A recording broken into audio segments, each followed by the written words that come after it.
2 മാസം കൊണ്ട് അല്ലെങ്കിൽ 3 മാസം കൊണ്ട് ഇലക്ഷന് വേണ്ടി PR ചെയ്യുമെന്ന് പറഞ്ഞു കഴിഞ്ഞാൽ യു ക്യാൻ ക്രിയേറ്റ് കോണ്ടൻറ്റ്സ്. അതായത് ഒരു സ്ഥാനാർത്ഥിയുടെ കഴിവുകൾ വെച്ച് അവരെ അഡ്വൈസ് ചെയ്ത് ഇങ്ങനെയുള്ള കോണ്ടൻറ്റ്സ് നമുക്ക് ക്രിയേറ്റ് ചെയ്യാൻ പറ്റും. പക്ഷേ ജനങ്ങളുടെ മനസ്സിൽ ആർക്ക് വോട്ട് ചെയ്യണം എന്നുള്ളത് അത് ഓൾറെഡി ജനങ്ങൾ തീരുമാനിച്ചു കഴിഞ്ഞു. അപ്പോൾ അൾട്ടിമേറ്റ്ലി എന്താ ചെയ്യേണ്ടേ? ഒരു മിനിമം ഒരു 2 വർഷം മുമ്പെങ്കിലും ഇൻഡിവിജ്വലി ആയിട്ടുള്ള ഇലക്ഷൻ നോക്കുകയാണെങ്കിൽ ഇൻഡിവിജ്വൽ ആയിട്ടുള്ള ആൾക്കാർ പതുക്കെ PR-നെ കുറിച്ച് അറിഞ്ഞു തുടങ്ങുകയും അതനുസരിച്ച് പ്രവർത്തിക്കുകയും ചെയ്യണം. അൾട്ടിമേറ്റ്ലി പബ്ലിക് ഒപ്പീനിയൻ എടുക്കുക, എങ്ങനെ കുറച്ചും കൂടെ എൻഗേജ് ചെയ്യാൻ പറ്റുക.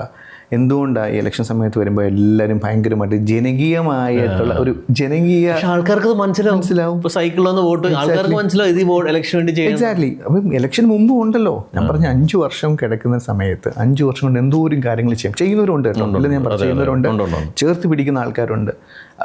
ഒരു എന്താണ് യഥാർത്ഥ ജനസേവൻ എന്ന് കാണിച്ചു കൊടുത്തിട്ടുള്ള ആൾക്കാരും കൊടുക്കുന്ന ആൾക്കാരുണ്ട്. അവർക്ക് ഈ പറഞ്ഞ പോലെ ഒരു എന്താ പറയുക ഓർണമെന്റ്സിന്റെ ആവശ്യമില്ല.